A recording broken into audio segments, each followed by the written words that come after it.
menghidupkan hati untuk dipastikan amalan itu diterima oleh Allah Subhanahu wa taala, yang bisa membagusi keadaan hati dan diri kita. Min amalin, dari sebuah amalan, yaribu, yang hilang, angka dari syuhuduhu, keberadaannya, kesaksiannya, wa yatahabbaru, dan diremehkan, dikecilkan, indaka, di sisimu, wujuduhu, keberadaan.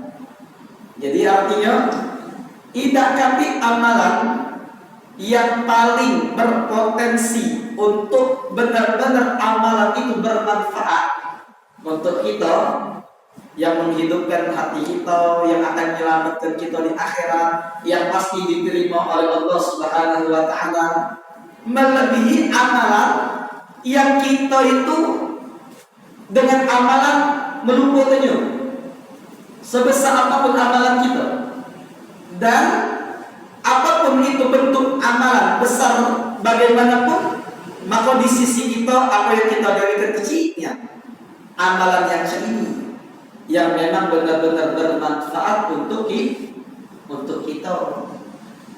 Ya, sebagaimana kita memang tidak boleh meremehkan orang lain ataupun meremehkan orang-orang yang bermaksiat, meremehkan orang yang kafir, maka jangan sampai dalam hati kita ada perasaan, oh aku sudah beramal, aku sudah melakukan, aku sudah hadir majelis taklim, arti kita merasa cukup dan berbangga.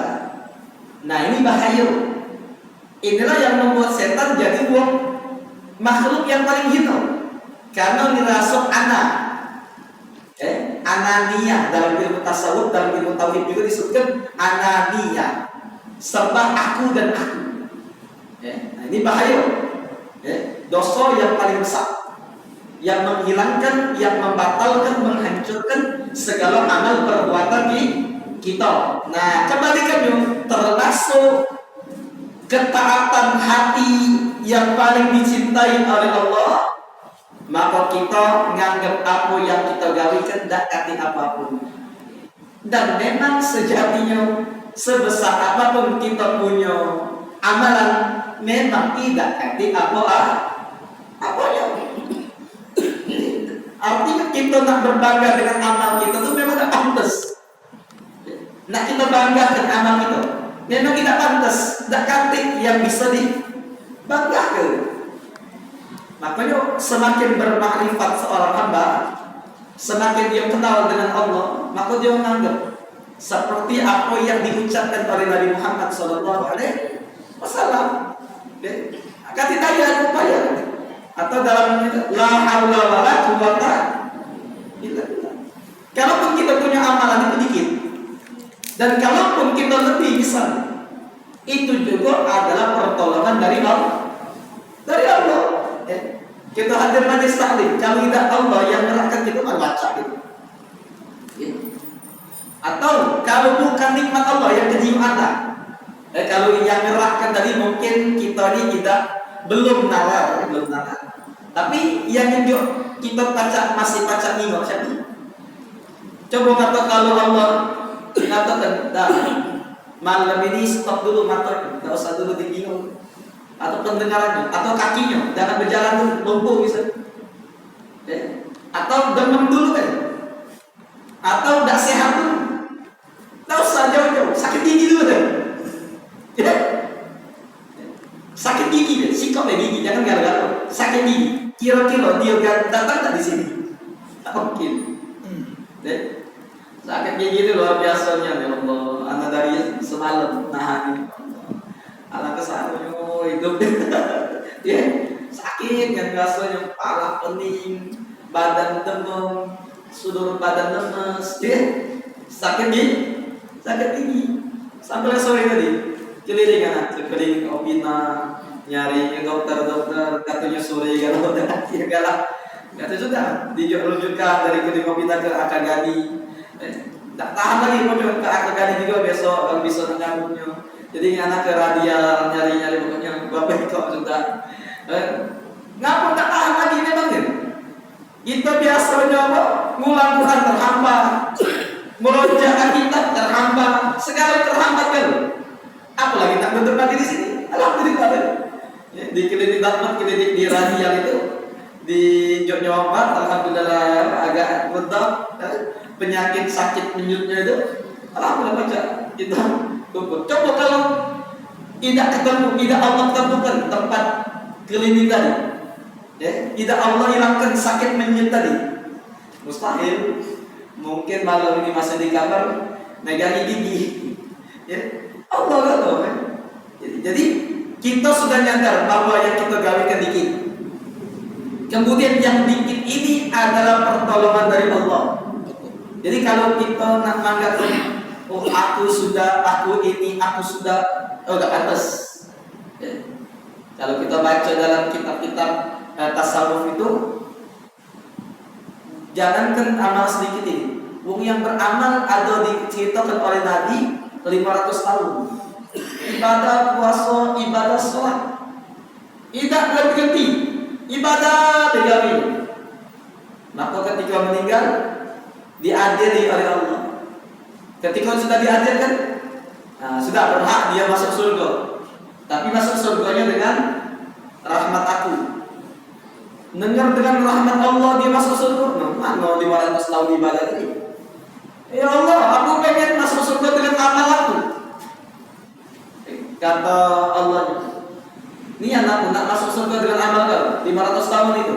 Iya ya Allah, 500 tahun banyak, besar pahalanya. Ya sudah kalau itu timbang dulu. Ditimbang baru dengan nikmat mato. Nikmat mato selama dia hidup di dunia di satu sisi, ya. Amal ibadah 500 tahun di sisi yang lain. Baru nikmat mato, nikmat mato yang lebih besar daripada 500 tahun ibadah. Ya sudah kalau kau nak masuk surga dengan amal kau, amal kau tidak cukup untuk bayar nikmat mato. Kalau tidak cukup gimana? Kita nak beli TV, duitnya kurang. Kira-kira dijuta oleh orang yang punya tidak. Ya sudah, masuk neraka. Ya Allah, ya tobat. Dan masuk neraka surga dengan rahmatmu. Ya. Jadi kalau 500 tahun, kapan dengan kita? Ya. Jadi ini yang senantiasa ibadah kita, dan dia tak akan dosa kita. Ya. Kita sudah banyak lalainya, banyak dosanya, dikit amalan. Ya, maka ini menjadikan kita yang semacam ini harus ada pada diri kita.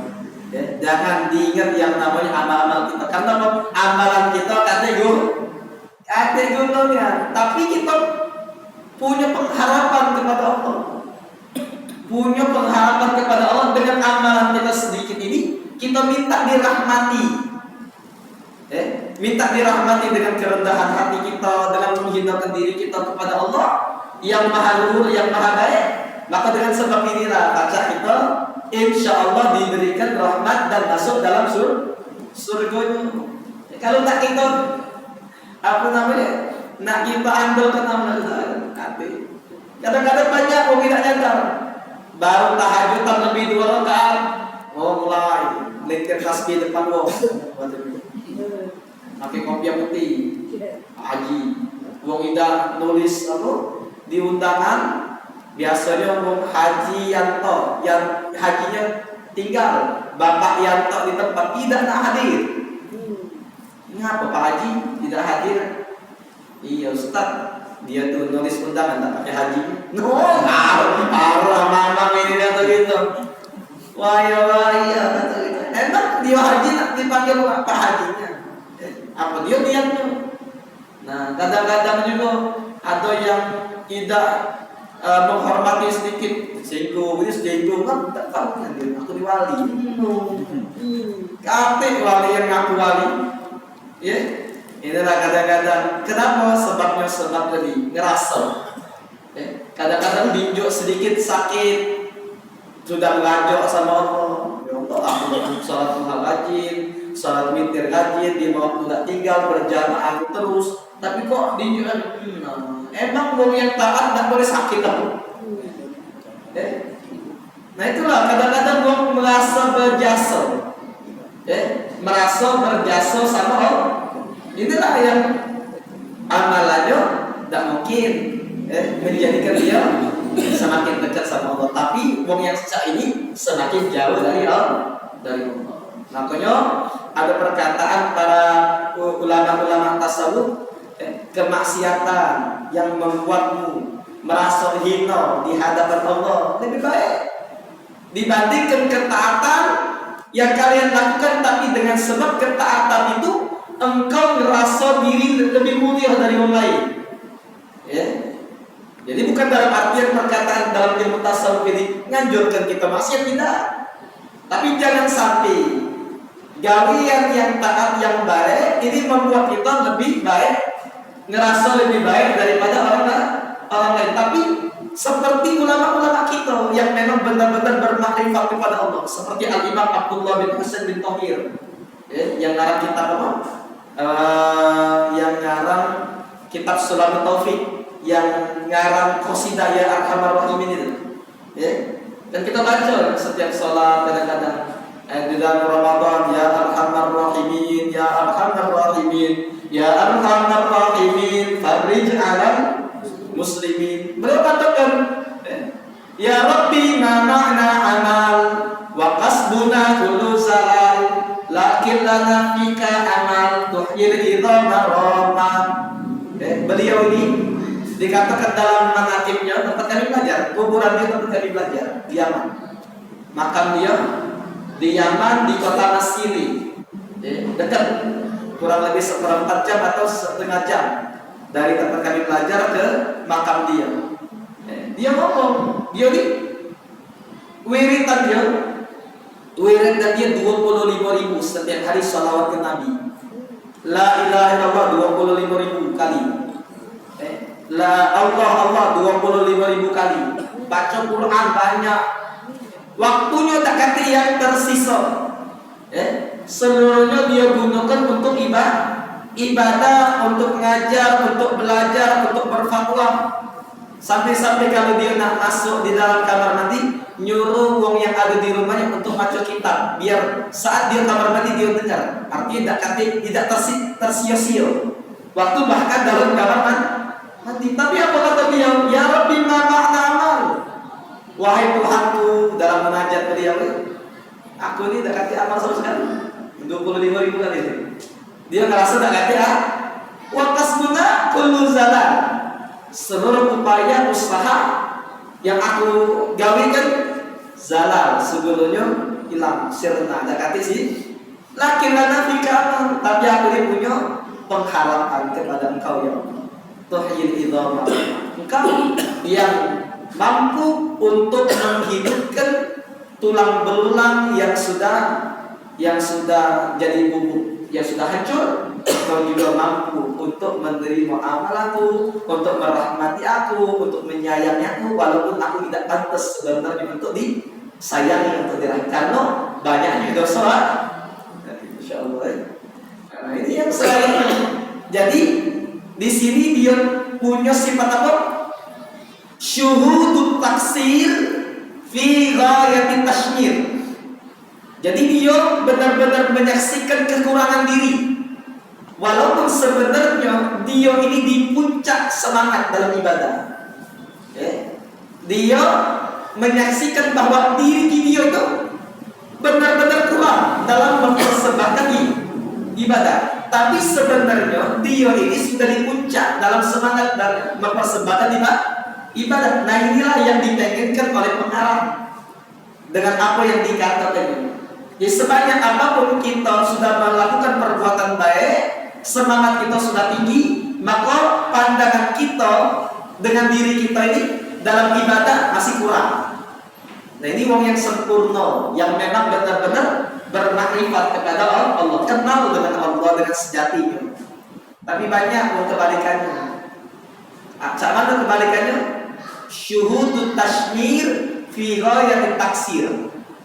Dia mempunyai pandangan sudah semangat, sudah banyak, walaupun dia berada di puncak kekurangan. Betul. Banyak orang sekarang. Dia merasa aku sudah banyak ibadah, sudah banyak bersedekah, sudah banyak sholat, sudah banyak puasa. Masya Allah, masih kamai, tak kata orang aku. Tapi sebenarnya dia di puncak kekurangan. Sedang sholat keingat dengan dunia, saat zikir teringat dengan dunia, saat dia hadir majelis taklim teringat dengan dunia kan. Badannya yang ibadah tapi hatinya kemana-mana. Jadi walaupun misal dia punya keadaan yang sejak ini yang kurang dalam mempersedih ibadah, dalam khusyuknya kurang, hadir hatinya kurang, tidak apa-apa selagi dia ada semangat untuk belajar, untuk berubah menjadi lebih baik. Tapi jangan sampai menganggap diri sudah dipucuk. Nah, ini yang salah. Dia kurang tapi menganggap dia sempurna. Nah, ini tidak bakalan. Kata pengarang, amal dia itu akan menghidupkan hati. Tapi seperti Al-Imam Abdullah bin Husain tadi, amalan dia sudah sempurna, tapi dia menganggap bahwa apa yang dia gawekan masih kurang. Inilah abjalil dulu. Inilah yang paling diharapkan bisa menghidupkan. Benar hati beliau itu. Buktinya kitab-kitab karangan beliau tersebar manfaatnya luar biasa. Bahkan guru-guru kita yang sekarang ini dakwanya sudah mendunia, yang insya Allah nanti tanggal 19 Agustus ini datang ke Indonesia, Habib Umar merupakan buah daripada keikhlasan beliau. Karena nyambung silsilah keguruan. Habib Umar belajar dari abahnya, dari guru-gurunya. Habis kelak kepada Habib Abdul Qadir Asgar. Habib Abdul Qadir muridnya Al-Imam Abdullah bin Umar Syatiri. Al-Habib Abdullah bin Umar Syatiri muridnya Al-Habib Abdullah bin Husain bin, nyambung cuma 4. Jadi kalau kami lima silsilah ke beliau. Habib Umar kan 4. Wajar kalau kemana pun disambut banyak ribuan jutaan manusia yang berkumpul, banyak yang taubat, banyak yang masuk Islam, banyak yang segala macam. Karena memang dari puncaknya ini dia syuhud taksir fi ghadiyat tasbih. Mereka memandang apa yang digawikan benar-benar kurang, tapi walaupun mereka di puncak semangatnya, puncak kesempurnaan dalam mempersembahkan ibadah. Nah, inilah amal ibadah yang ini yang diinginkan oleh Allah Subhanahu wa Ta'ala. Mudah-mudahan kita sedikit-sedikit belajar. Terus kita beramal, belajar untuk terus kita melakukan untuk sempurna dalam ibadah kita dengan kita belajar ilmu fikih. Yang tadinya belum sempurna, misal sholatnya jadi sempurna, belum sempurna wudunya menjadi sempurna, belum sempurna tetapi dalam muamalah, dalam munakahat dan lain sebagainya. Kita masukkan ke dalam ilmu tauhid yang semacam ini, sehingga baik secara zahir dengan ilmu fikih bagus, dan juga kita pengen dari segi batin kita juga menjadi berkualitas, sehingga zahir sama batin selalu meningkat, selalu sempurna, dan selalu kita akan berada di tempat yang diridai oleh Allah Subhanahu wa Ta'ala. Amin ya rabbal alamin. Jadi mungkin inilah yang bisa kita sampaikan dalam kesempatan yang berbahagia ini. Insyaallah pada pertemuan akan datang kita akan melanjutkan daripada mutiara-mutiara hikmah yang disampaikan oleh Al-Imam Ahmad Ibn Athaillah dalam kitab Al-Hikamnya. Mudah-mudahan bermanfaat. Terima kasih atas perhatian, mohon maaf atas kekurangan. Tentunya kita berharap dengan keberkahan bacaan kita daripada kitab Al-Hikam dan dari perkumpulan majelis taklim ini, siapa di antara kita yang masih punya dosa diampuni segala dosanya oleh Allah, yang punya aib ditutup segala aibnya, yang punya penyakit diberikan kesembuhan yang sempurna, yang ada hajat dikabulkan segala doanya. Kita minta diberikan umur yang panjang dalam taat kepada Allah, taat kepada Rasul, dan saat ajal datang kepada kita, malaikat maut menjemput nyawa kita, diwafatkan sekalian kita dalam keadaan husnul khatimah wa ala kulli niyatin salihah wa ala ma nawahu aslafuna salihun wa ila hadratin nabiyyi Muhammadin sallallahu alaihi wa alihi wa sahbihi wa sallama bi sirril Fatihah. Iya, tenang.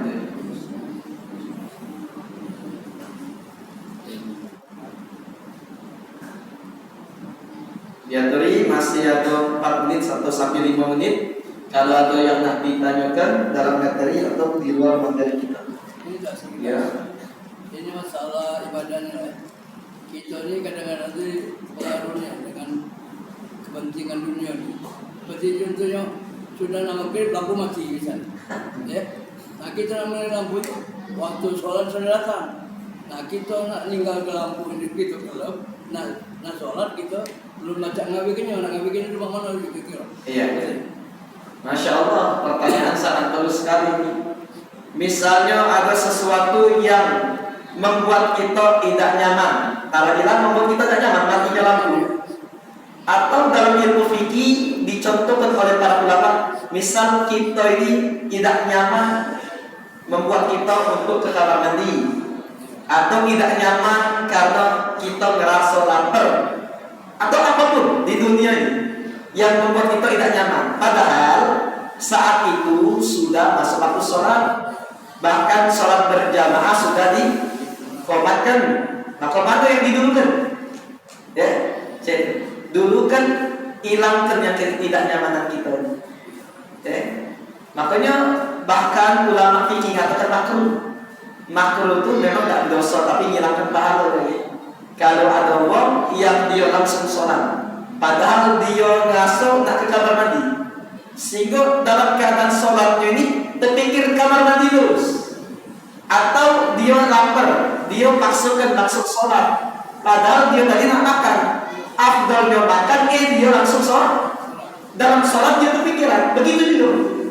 Dia nak hidup ke lampuan atau yang tanggungnya lampu merah untuk sholat dulu deh. Tadi kalau sudah sholat baru hidup ke lampu, tapi dia pikiran terus. Maka afdal hilangkan ketidaknyamanan ini. Jangan jadi kau itu nak ke kamar mandi dulu, nak makan dulu, nak hidup ke lampu, hidup ke dulu. Lebih lemah kita makan kamar mandi hidup ke lampu, kita mikiri sholat daripada kita sholat mikiri hidup ke lampu tadi. Ya afdal baca itu. Bahkan kalau dia maksa sendiri makruh dalam artian apa? Hilangkan pahala jamaahnya. Jadi memang benar-benar kita ketika nak masuk sholat, plong. Tak kata yang kita pikirkan kecuali Allah. Ini sempurna. Ada lagi?